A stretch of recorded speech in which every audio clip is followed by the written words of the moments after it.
we had a 100-yard-an-hour bow fill plant that at one point had 6 jigs on the back end of the sluice. We weren't interested in the black sands, we were interested in the gold, and so with your dredge map, you brought it out and I used it on my little test plant, which is got a 24-inch sluice on it and 8 foot long, and I used some of your dredge.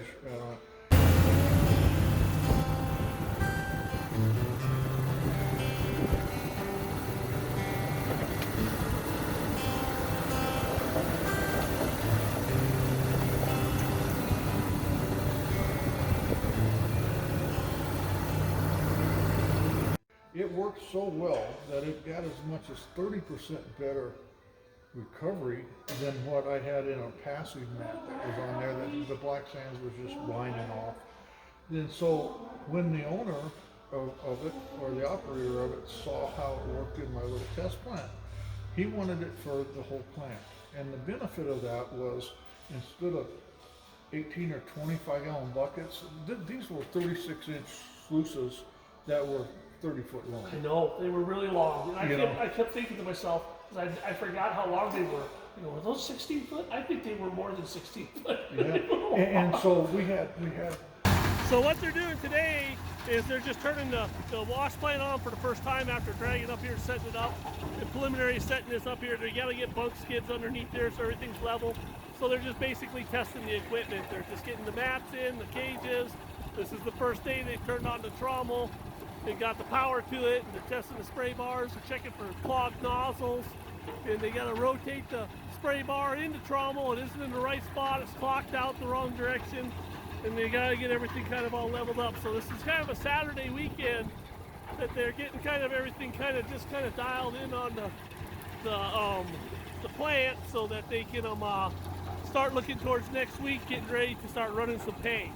So they're going to be working up here all weekend, just trying to run this for a little bit enough to figure out how to divert the flow inside the box. They're going to put an internal diverter plus this outside one, and got some work to do. Anyways, that's the way it runs. So we got the dream mats up there, the 8 up there in the first run. The bottom runs are going to be full. We got the dream mats stacked underneath the plywood up there. They got the cages to put them in. They just wanted to get stuff kind of going. I just came up here to drop these off for them. So, fun stuff. Good time. Nothing's broke yet, man. Cross your fingers. Because of the black sands, the heavy meat, they would just blind out in the sluice boxes, and that's why they used the jigs before. Well, with the dredge mat, it would pass the black sands on, and it would hold the gold. So now I was running the gold room for them, and so the amount of concentrates, instead of 20 buckets, I was getting 1.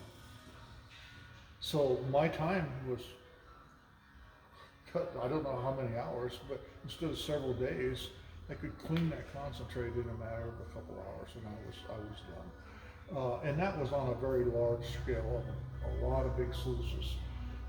What we found in there was other problems that we had on that plant up there was division and